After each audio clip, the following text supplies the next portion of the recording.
As the month of January 1649 draws to a close, the future of England hangs in the balance. Something momentous is unfolding. For the last 2 days, the King of England has been publicly on trial, accused of being a tyrant, traitor, murderer, and a public and implacable enemy to the Commonwealth of England. But Charles is refusing to plead. Without a plea, the very legitimacy of the trial hangs by a thread. And so do both Charles's life and the future of the monarchy. This confrontation comes after 7 years of civil war that has divided towns, friends, and even families. There is nothing civil about civil war. They have seen so much suffering and death and destruction. They've just had enough.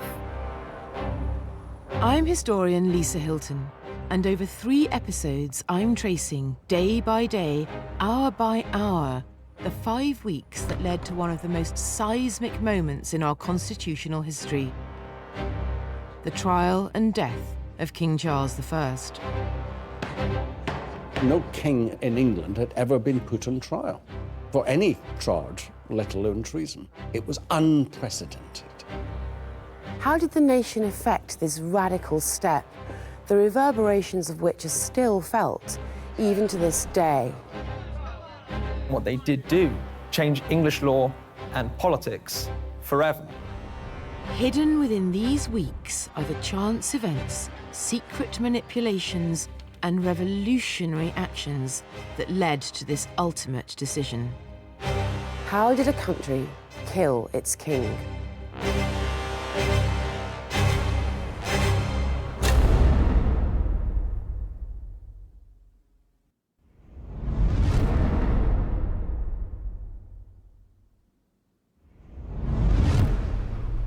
It's the 23rd of January 1649, the 3rd day of Charles I's trial, and so far, it has been nothing short of disastrous.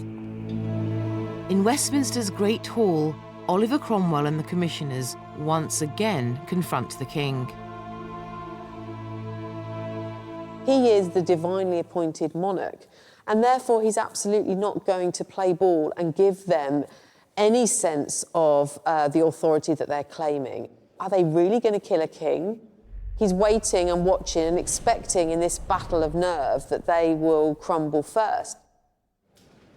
Afraid the trial may collapse if the king won't plead, prosecutor John Cook gives Charles an ultimatum.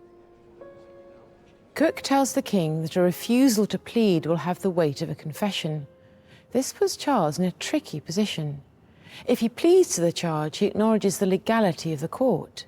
If he remains silent, his guilt will be assumed.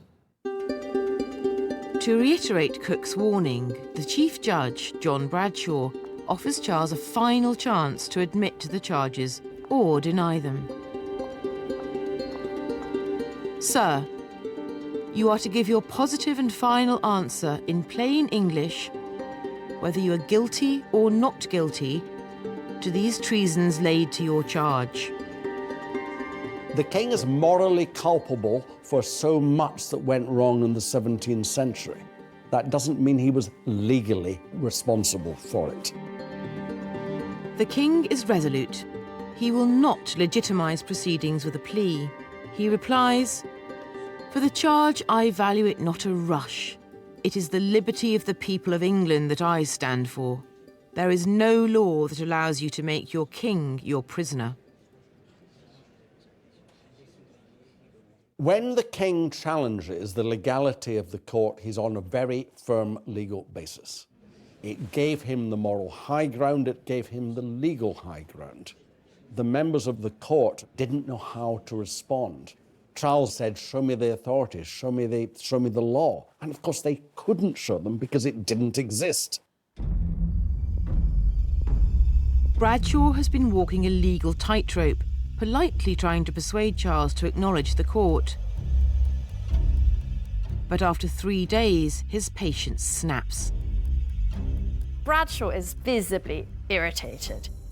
He says, this is the third time you've refused to enter a plea. This is the third time you have impugned the court. And he says, you claim to be looking out for the people, to be protecting their liberties, but actions speak louder than words. And he then goes on to say that you have written your meaning in bloody characters throughout the realm.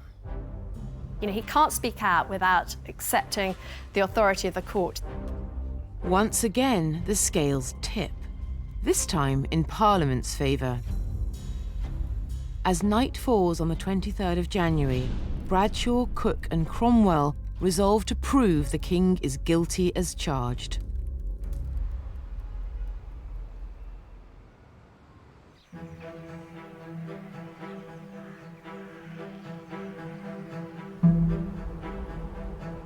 It's the fourth day of the trial, and the prosecution have a new tactic.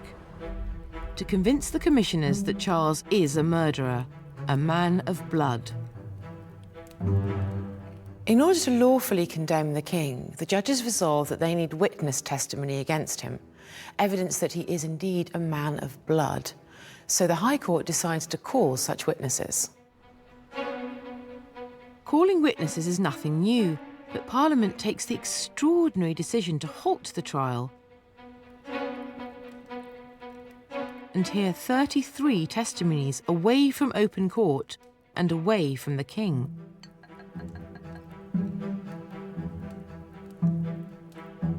The witness statements aren't needed. It's just for the commissioners, just to shore up their own beliefs in what they're doing. They were borrowing from several different legal areas, one of which, that in martial law trials, you take witness statements. It was something that Charles himself had used throughout the war. And so they were trying, in some way, the king by his own legal standards. The words of these witnesses were transcribed and are now kept in the National Archives. Where did the prosecution find these witnesses? As far as we can tell, they're mostly drawn from the parliamentarian army itself. Do you think it would be reasonable to say that the commissioners said, OK, we're going to charge him with this, go and find me a man in the X regiment who can corroborate it? Yes. If we take this chap, William Brain, he's very much a committed parliamentarian. William is present when the King's Standard is raised at Nottingham. So this act, the raising of the Royal Standard, that was crucial to the case that the prosecutors were bringing? Yes, it's really showing that Charles has personally initiated this conflict and therefore that he is a traitor because he's waged war against his own people, and it's the people who are sovereign, not the king. One of the tantalising witness statements is from Thomas Rawlins. Rawlins says that the royalist forces at Foy in Cornwall plunder the civilians, even though the king is very close by. He does nothing to stop this. But in fact, we know that the king ordered that those royalist plunderers should be executed. So he doesn't, ignore what's going on at all. When he's alerted to it, he takes very swift and very severe action against that breach of the laws of war. It's difficult to feel that these witness statements are anything other than extraordinarily biased. Would you agree? I think, yes, we can see that some of the witnesses, we can imagine were kind of being pressed to give this evidence. We know from the testimony of one of the witnesses, Samuel Burden, he says he was commanded to give evidence by his officer. So he says he was pretty much coerced. One of the really powerful things about witnesses is that personal experience. Yes, they're real. And that you're hearing from real people who have suffered, and those real people need justice. With each passing day, Charles's control over the trial is waning, and the outcome seems increasingly inevitable.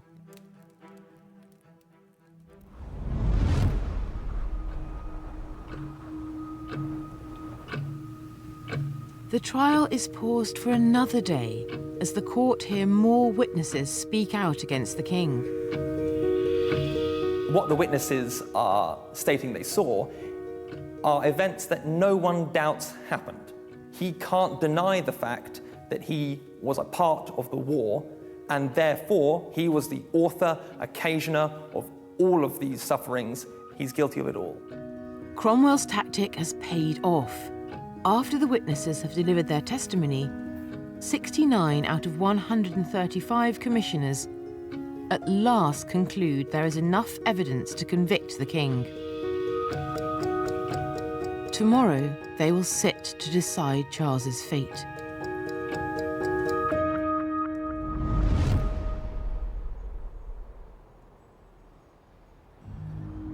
It's the 6th day of the trial. Once again, Cromwell and the commissioners gather to consider the case against the king. Once again, the king is absent. A draft of the final charge is read out. Amendments are made and agreed. The final charge concludes that Charles can be convicted of treasonous crimes against the people. The penalty for treason is death. They defined treason as a breach of the rights of the English people. He had slaughtered people, killed people. He'd used his power to abuse others. But the commissioners also agree that if the king will finally acknowledge the authority of the court, they'll adjourn and consider what's to be done. Tomorrow will be the king's last chance to comply.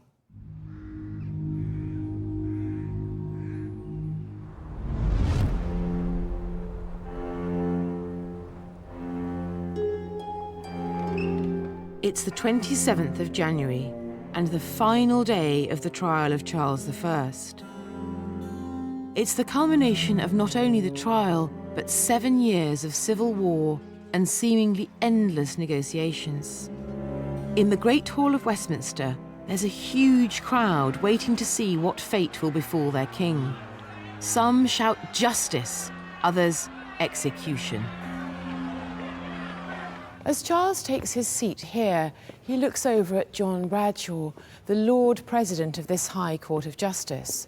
Bradshaw is robed in red, traditionally worn only for ceremonial occasions or criminal cases.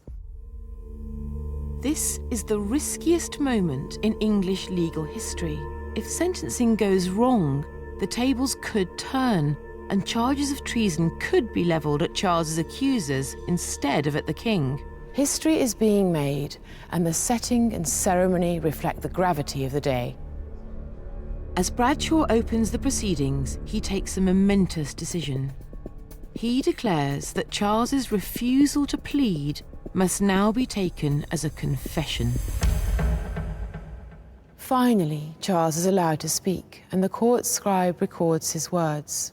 He says that he wishes to delay the ugly sentence I believe will be passed on me, for such hasty sentences once passed are sooner repented of than recalled. He speaks of his desire for the peace of the kingdom. He says he wants his word to be heard in front of the Lords and the Commons. So once again, he's impugning the validity of the court. While Bradshaw is telling Charles that he can't be heard, there's a commotion behind him, and one of the commissioners, the MP for Arundel, John Downes, stands up and shouts, "Have we hearts of stone? Are we men?" And Cromwell, who's right in front of him, sort of turns around and says, "Are you mad? What ails you?" And basically says, sit down, and Downes says he won't. The court descends into chaos.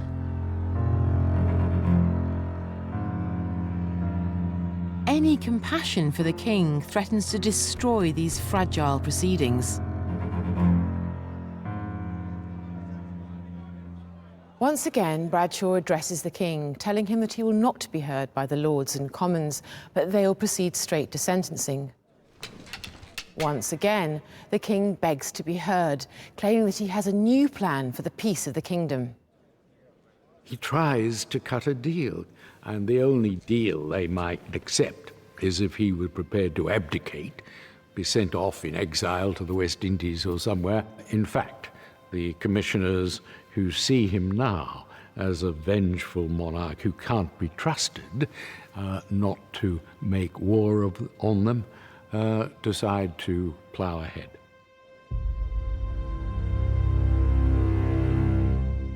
Bradshaw cuts the king short and begins a 40-minute oration in which he will sum up the case against Charles. Bradshaw wants to prove that Charles is below the law. To do that, He quotes from the Bible, he relies on classical examples like Caligula and Nero, and he claims that Parliament are acting in the same way that the barons did when fighting King John before writing Magna Carta. It was Parliament's duty to step in and defend the English constitution against any tyrannical king. But the heart of Bradshaw's argument against the king rests on an event that had taken place just a few hundred metres away in Westminster Abbey in 1626. Since William the Conqueror, all but 2 of the English monarchs have been crowned here, and Charles is no exception. At the climax of the ceremony, Charles undertook the solemn coronation oath, in which he was asked to promise to keep the peace to God, the Holy Church, the clergy, and the people. "I will," he responded. He was then asked to uphold the laws and rightful customs which the commonalty of this your kingdom have. Again, he promised to do so. Now, in Westminster Hall, Bradshaw is arguing that the king has broken this sacred oath. The coronation oath was a bond between the king and the people. I think he was probably talking about something broader and more contractual. The king and the people have an agreement with each other. And if one of them breaks the terms of those agreements by oppressing the other, then the bond's broken. It's a brilliant move, because this same oath has been at the very heart of Charles's defence. Charles believes that he was born to be king, and he only answers to God. For him, the coronation was the confirmation of this. It's a low blow, but a blinding one. He is now conscious of justice, the momentum, if you like, of justice. He realizes that his tactic has not worked. Bradshaw cleverly ends this stage of his oration saying, "Sir, if this bond be once broken, farewell sovereignty." The authority of a ruler is only valid if he protects his subjects. The king has no defence against this. And then he starts to panic. He's flailing, he's stuttering. I think he suddenly realizes the penny is suddenly dropping, that they're going to do this. Bradshaw then commands the clerk to read the sentence. Charles Stuart, as a tyrant, traitor, murderer, and public enemy to the good people of this nation, shall be put to death by the severing of his head from his body. They really are going to chop off his head. He's desperate then to speak, to say his piece, to put forward his argument. And Charles says, "But I'm the king. Of course I can speak." But in English law, a condemned man is already dead, and a dead man can't speak. As the last words ring out across the hall, the commissioners rise to their feet to signify their assent. 69 commissioners stand in agreement of the judgment, showing that they support the judgment. It's not Bradshaw's judgment, it's all of their judgments. Bradshaw dismisses Charles Stuart and orders the guards to take him away. England has killed kings before. If one thinks of Richard II, if one thinks of Henry VI, it's done it before. But this has been done by people who are usurping that power. There's never been a kind of judicial sense. It is an enormous leap to make when he's going against God's will. By giving judgment, their aim and what they did do changed English law and politics forever. They had attempted to shatter and remove the idea of a divine right of kings and to warn every single governor and every ruler that they were always to be held to account by the people.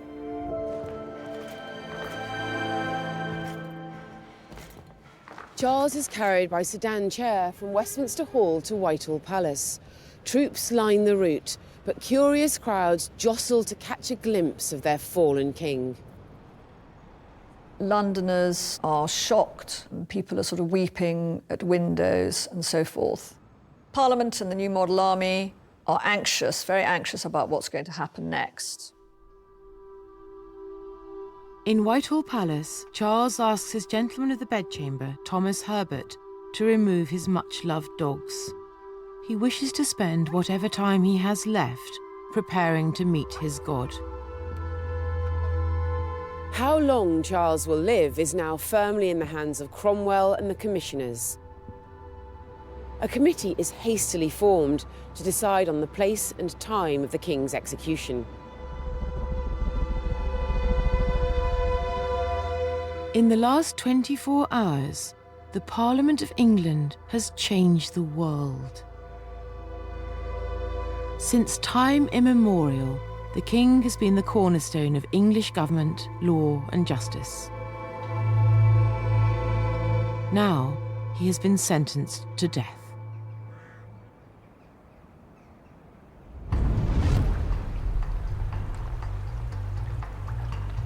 As dawn breaks on the Sabbath, there's a chance for the drama of the day before to sink in. There was a real sense of incredulity and, of course, also unease. You know, if you kill the king, the world really has been turned upside down. Under the Puritan regime, Sunday is strictly a day of rest. And as Cromwell and the commissioners are all good Puritans, any plans for the king's execution must be put on hold for the day. But there's no rest for those guarding the king. In the afternoon, they moved Charles from Whitehall to St James's Palace. These carefully choreographed moves are just trying to mitigate the risk of some kind of escape attempt, just to keep Charles under as strict guard as is possible and away from people who might seek to try and rescue him. The last known portrait of Charles I, painted by Edward Bower, now hangs here in St James's Palace. Bower probably made studies of the king during his trial and then worked the portrait up afterwards in the studio.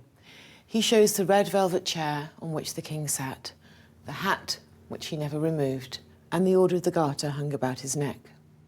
I'm really intrigued by the king's hands. We know that Charles was small and undersized as a child, so it could be that this is simply an accurate rather than a flattering representation. And yet they seem so small, so pale, and so weak. Is there something critical here? Is it suggesting that these are not the hands of a man who's capable of wielding power? I've never seen Charles looking less magnificent or more human. Although the picture was probably commissioned by one of his opponents, it's not hostile. It has a kind of ambiguous tenderness to it. The king's face looks weary, he's aged, his beard is grey, he looks tired, but at the same time there's a kind of serenity, or is it resignation? Some courtiers ask to see Charles, but he sends them away. He does, however, accept a messenger delivering a letter from his son, the Prince of Wales. This letter must have been written before sentence was passed. Charles, Prince of Wales, was in Holland, and even in the best circumstances, news took time to spread so far. The prince recalls that he's had no news of his father beyond rumour and printed news sheets. He ends with the words, "I do pray for your majesty, not only according to my duty, but shall always do all that shall be in my power to deserve the blessing I now humbly beg of your majesty." Perhaps it was better that he wrote those words before he learned the full, dire truth of his father's circumstances. Believing he can still save his father, Prince Charles, the Prince of Wales, initiates the only foreign intervention made on the king's behalf. He persuades 2 Dutch ambassadors to go to London. Prince Charles is trying to do whatever he can to plead for his father's life, to find a way of freeing his father. But I mean, these are vain efforts. They are really not going to undo the chain of events. Really, the die has been cast. Unaware of this attempt to save his life, Charles is instead preparing for the next life with the Bishop of London, William Juxon. And he spent his days praying, making his peace with God. And of course, it was God who he saw that he was ultimately accountable only to God. A person who really had been marked by insecurity for much of his life. But at this moment of great trial, it seemed that he finds this inner strength. And I think that came through his hours of prayer.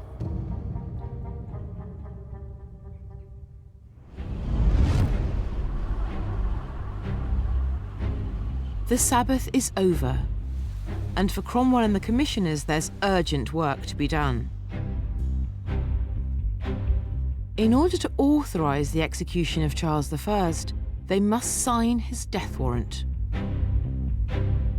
A death warrant means that the people that take part in the execution are not in themselves culpable because they are acting lawfully. The person has been condemned to death, and this warrants his execution. It may be lawful, but the commissioners are rightly fearful of adding their names to the regicide. Regicide is the Latin term for killing a king. You are doing something that has never been done before. You were killing the Lord's anointed. To do that, you had to be very sure of what you were doing, but most people would be absolutely taken aback by it. It was unprecedented. In order legally to authorise the execution, Cromwell requires at least 20 names on the death warrant. While he's trying to round up signatures, Parliament agrees to hear the Dutch mission. First, the Dutch ambassadors come to the House of Lords, where they plead for the King's life. They're told that the Lords can do nothing without the Commons. So next they're received by the Commons, where the MPs fall back on procedure. They assure the ambassadors that they will give proper consideration to the plea, but only after it's been translated. Although the time of the execution has not yet been made public, the rumour is it will happen tomorrow. The Commons are playing for time. Just along from Whitehall, at St James's Palace, Charles is under heavy guard. He asks Thomas Herbert to go and fetch a few trinkets that he has stored, a few broken trinkets, a couple of Orders of the Garter, for example. And he says to Thomas Herbert, "Look, this is all the wealth I have left to give my children." This exquisite portrait miniature shows the middle children of Charles I. James, Duke of York, who was in France in 1649, Princess Elizabeth, and Henry, Duke of Gloucester. It was commissioned while the children were in the care or custody of the Earl of Northumberland, but although he was a parliamentarian, the Earl seems to have grown fond of his royal charges. Since Charles's arrest 2 years ago, he hasn't been allowed to see his 5 surviving children, 3 of whom are living in Europe. Parliament grants him permission to see his 2 youngest, 13-year-old Elizabeth and 8-year-old Henry. Elizabeth left this account of her last meeting with her father. She was known as a serious and scholarly young woman, but she was so beside herself with tears that Charles feared that she'd forget everything that he told her. She promised him that she would write it down. And this is what she recorded. "He commanded us and all the rest of my brothers and sisters to forgive them. He bid me tell my mother that his thoughts had never strayed from her and that his love should be the same to the last." The king went on to try and comfort his daughter, who, like him, was very devout, saying that she shouldn't grieve for him because he went to die a martyr. And then, in what I think is the most heartbreaking moment in Elizabeth's description, he takes Henry, Duke of Gloucester, on his knee. Henry's only 8 years old. He hasn't seen his father for years. And the king explains, "Sweetheart, now they are to cut off thy father's head." He then explained to Henry that he should never, never accept a crown from the army, certainly at least not while his brothers James and Charles were living. And Henry, trying desperately to be brave, assured his father that he would rather be torn in pieces first. A grief-stricken Charles presents his children with his few remaining jewels and trinkets. He kisses them, blesses them, and says goodbye. They start to leave, and Elizabeth is crying so hard, many of the soldiers and things in the room have overcome, and Charles himself, who's standing by a window at that stage, rushes back to them and embraces them again. It's only then that they leave, and at that point Charles is overcome.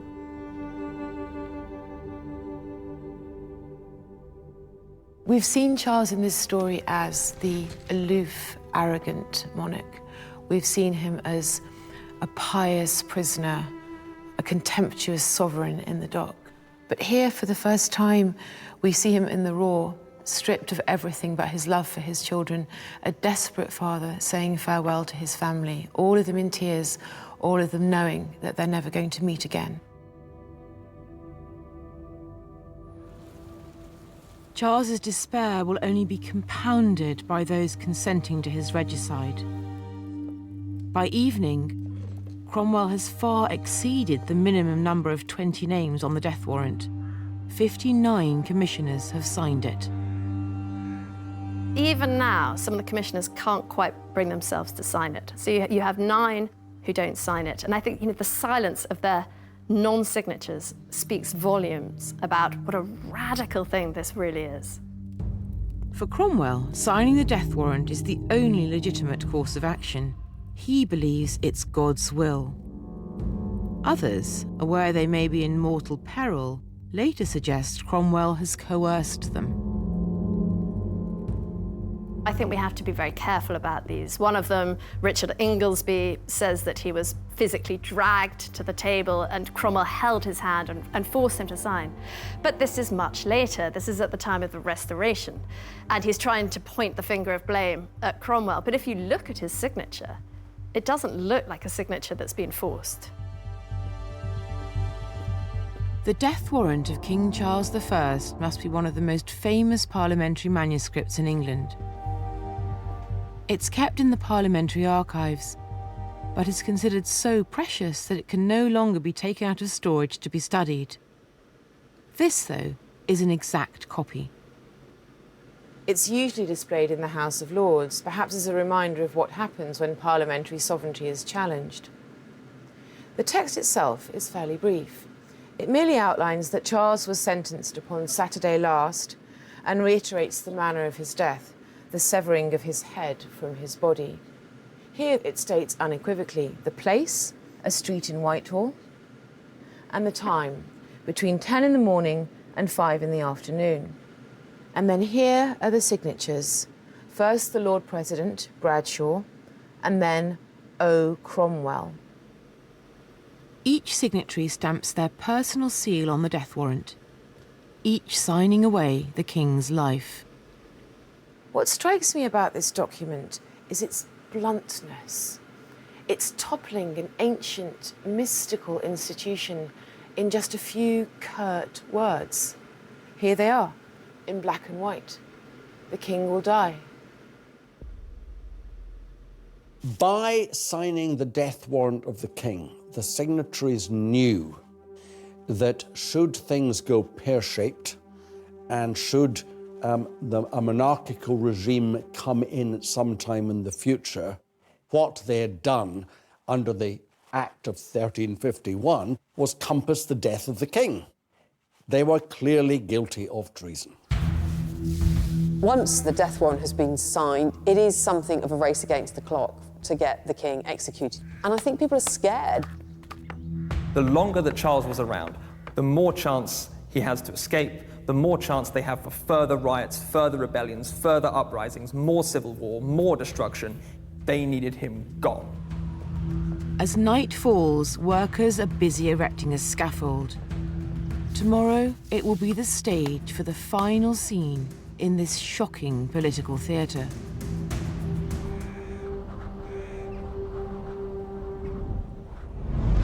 It's the 30th of January, the date set for the King's execution. In the turmoil of the last few days, Parliament have forgotten one crucial piece of legislation. They've forgotten that if the King dies, then long live the King will be shouted. It is one of the extraordinary things that it was only on the morning of the execution that Parliament had to pass an act that made it a criminal offence, in fact treason, to promulgate the name of a successor to Charles I. In other words, if anyone were to name Charles II king, they would be a traitor. As the clock ticks, Parliament rushes to decide whether or not they should be killing both the monarch and the monarchy. Unaware of a possible revolutionary shift towards a republic, Charles resolves to remain regal for the future prosperity of the crown. He's very wary of being seen to be scared. He knows that it's crucial that he continues this sense of kingly authority right to the end. On this freezing winter's morning, Charles asks to wear 2 shirts. He doesn't want to shiver and give the impression that he's frightened. So he layers up and he prepares to stay strong, to stay courageous. Charles spends the early morning praying with the bishop. He then receives the final sacrament. At 10 a.m. comes the knock on the door. Charles's watch captures that exact moment in time. It's held in the royal collection. Charles had 2 timepieces, one gold and this silver one.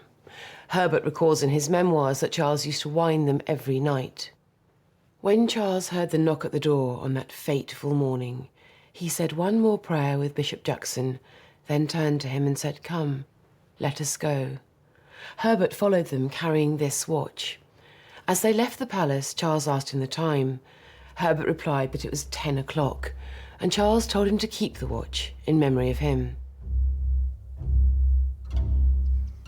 Charles is surrounded by guards. Once, his every journey through his capital would have been choreographed with ceremony and comfort in mind. Today, however, he's on foot. It's about a 10-minute walk between St James's Palace and Whitehall. The morning of the 30th of January is freezing cold, and Charles asked to quicken the slow, solemn pace. The guards march Charles to Whitehall Palace, where he will wait to be summoned to the scaffold outside Banqueting House. Once the site of opulent masked balls, it will now play host to a very different spectacle. Banqueting House is chosen for security. It's where the army is headquartered. They're all around Whitehall. It's even got a battery of guns on the roof, so it's perfect. I think it's because it's a confined space. It limits the size of the crowd, and they're pushed well back. They don't want people hearing whatever it is that Charles has to say. So who's going to do it? Who is actually going to kill the king? The obvious choice is Richard Brandon, the city executioner. Undoubtedly, it was Brandon, the normal executioner, because he did a very good job.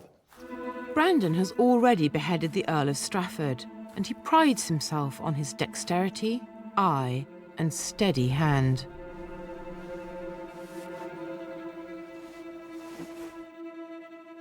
The axe, rumoured to have been sharpened by Brandon himself, is held in the Tower of London. So, for sheer brutality and functionality, this object really can't be beaten. Can you tell me a bit more about it, Bridget? Yes, it's traditionally the executioner's axe at the Tower of London. It's called a socket axe because it has that tube that runs up the back. Oh, I can see that here, yeah? And do we have any evidence that an axe like this left the tower at the time of the trial? We do. There is a warrant saying that the executioner's axe is to be delivered to the sergeant of the court. So it's possible that this axe could really have been the one that we used to behead Charles I? Could have been. We don't know exactly. And would this have been capable of dealing a very clean blow? Yes, if it's been sharpened, a good headsman should be able to use the axe well, and if he's been practicing, because quite often executioners did not have enough practice in some ways. And certainly part of the myth of Richard Brandon was that he was supposed to have practiced as a child on cats and dogs. There was a degree of deliberate ambiguity around the identity of the headsman. Yes. Why was that? I suspect it was for his own protection, because people didn't know how everybody was going to react. And they were doing something that nobody had really done before. It was an unprecedented event. And I suspect that sense would say that you don't proclaim that's what you've done when you don't know how popular it's going to be having done it. As Brandon prepares the axe, the Dutch ambassadors make one last attempt to save the king's life. They visit the head of the army, Sir Thomas Fairfax. Fairfax has been steadfastly against any form of regicide, but now he concedes the king should face the executioner. He tells the ambassadors he would rather protect many lives than one, even if it's the king's.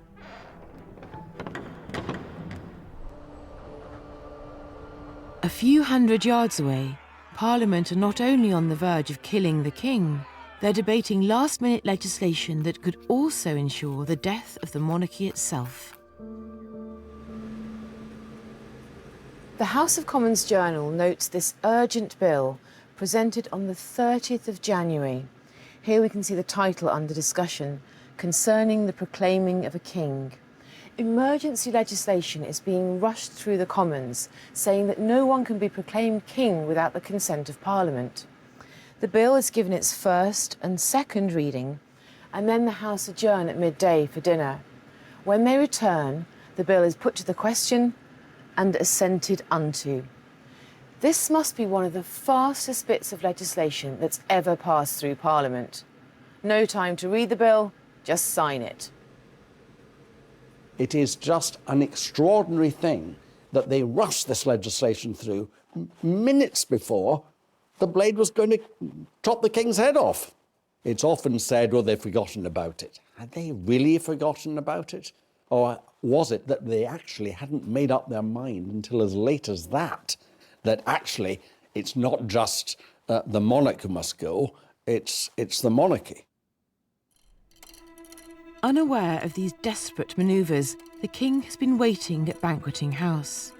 His intention has been for only the sacrament to pass his lips, but as the agonising hours crawl by, Bishop Juxon persuades him to take a little bread and claret. Just before 2 p.m, Charles begins his final journey to the executioner's block.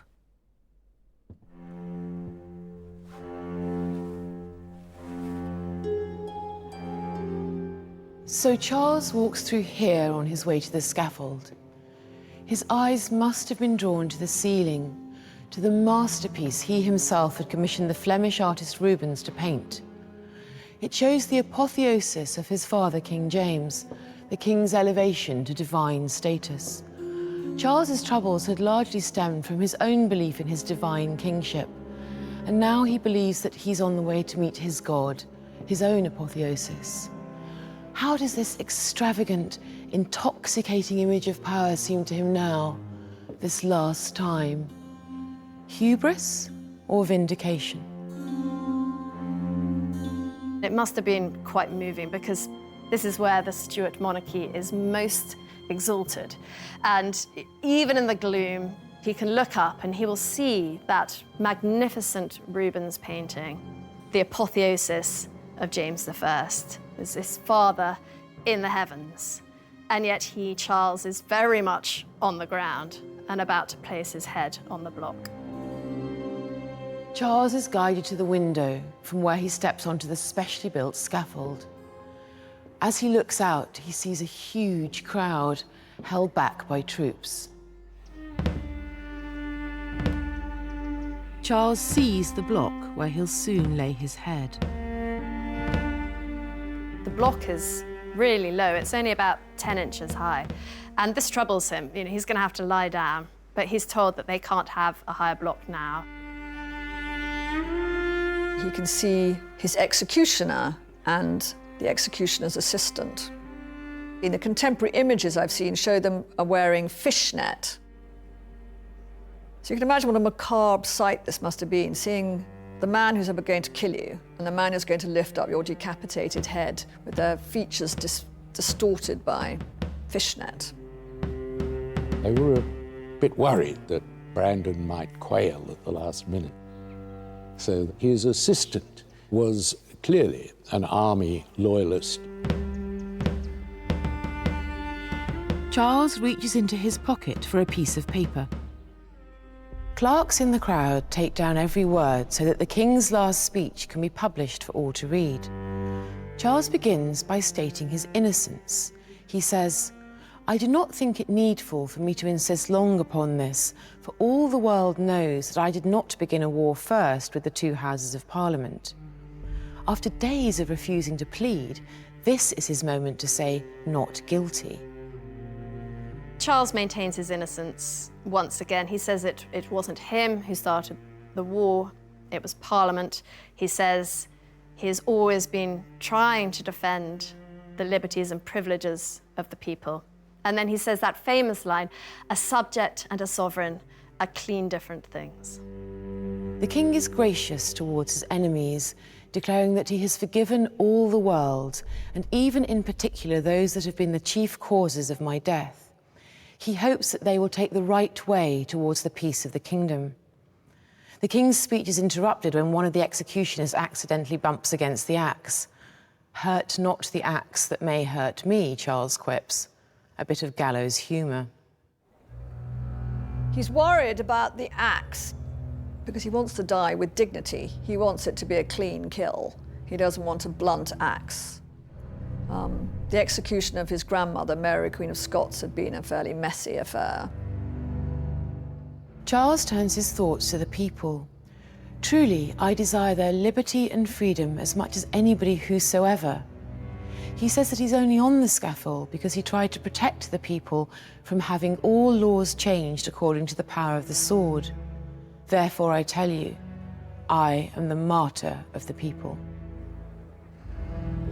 Charles's speech is a speech of huge courage. These are the words that will pave the way, potentially, for his son to succeed him.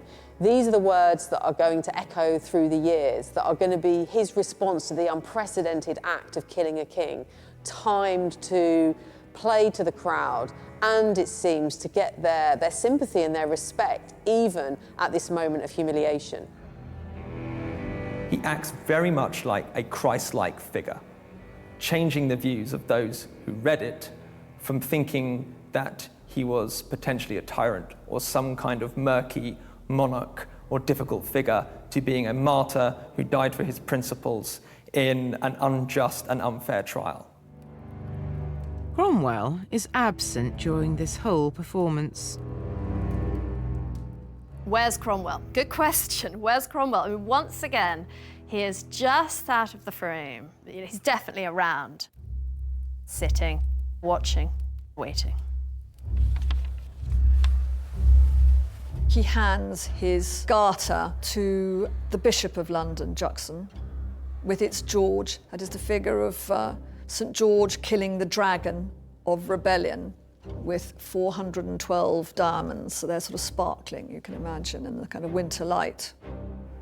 He wants the bishop to give the garter to his son, Prince Charles, because he will now have to carry on the war. But he just says to the bishop, as he hands it over, he just says, "Remember."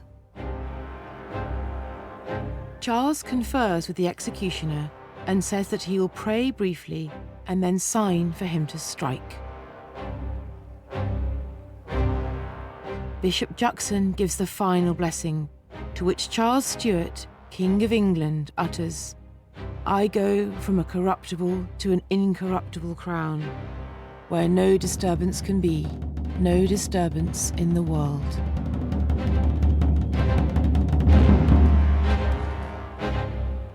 There's a macabre moment right at the end when Charles is lying down and the executioner bends down and he's just making sure that the hair's out of the way. And Charles says, "Wait for the sign, wait for my sign." And the executioner says that he will, and he gets up. And Charles composes himself, and then he stretches out his hands. And then the axe falls.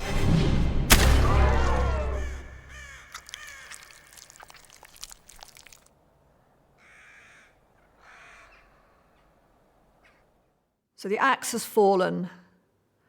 Charles's head is raised with the usual words, "Behold the head of a traitor." A 17-year-old boy is among the watching crowds.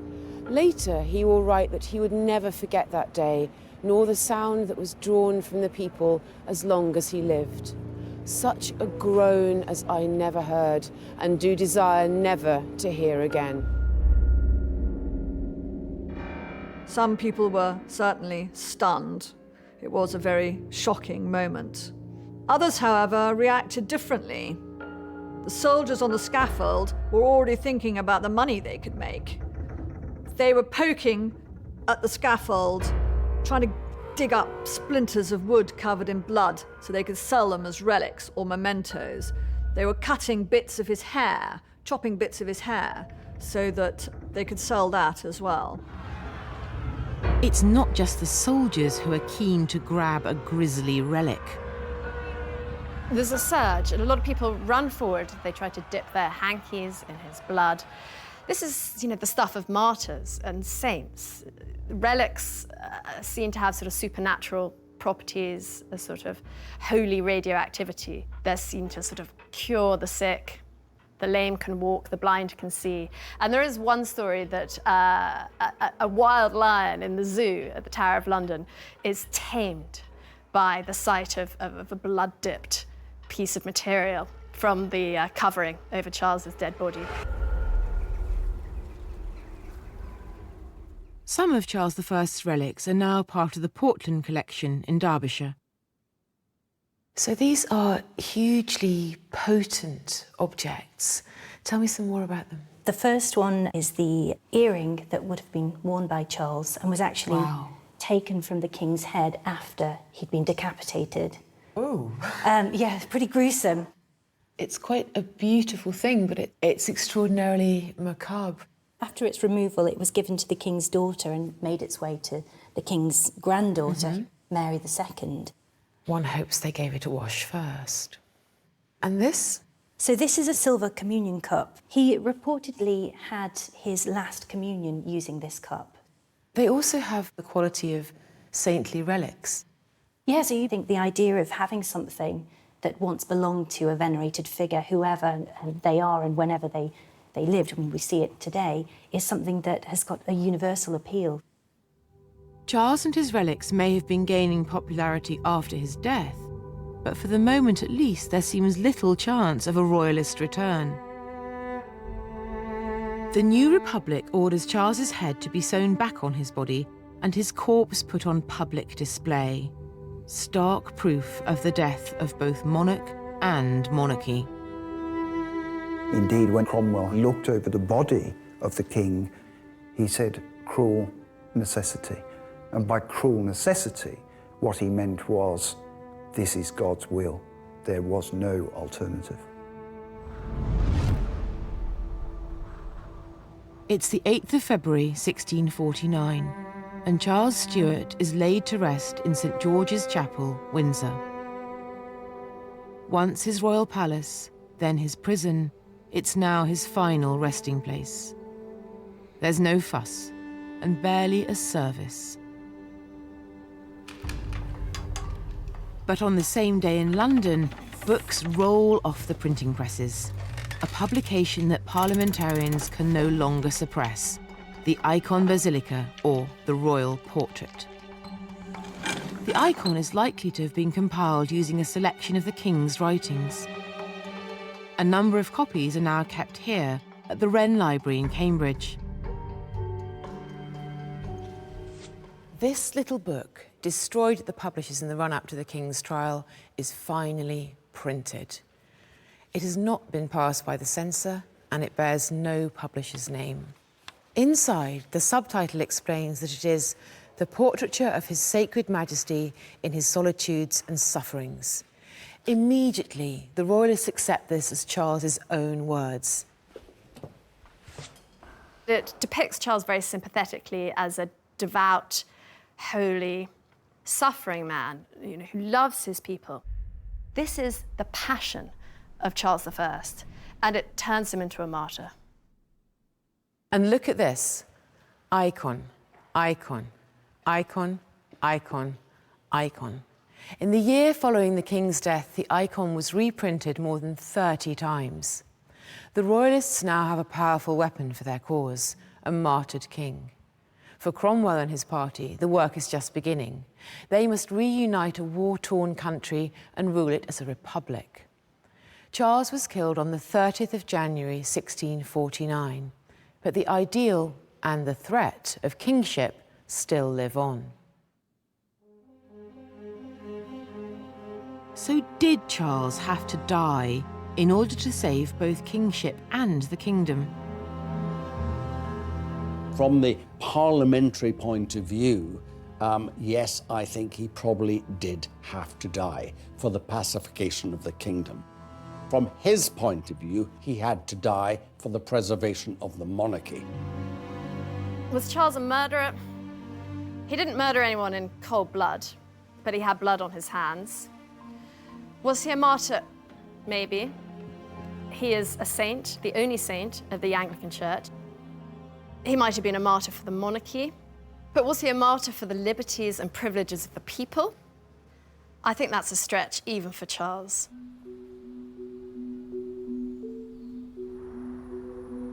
Charles I's trial and subsequent death moved us from absolute kingship to make way for modern governments. And it set a radical precedent for the judiciary, not only in Britain, but across the globe.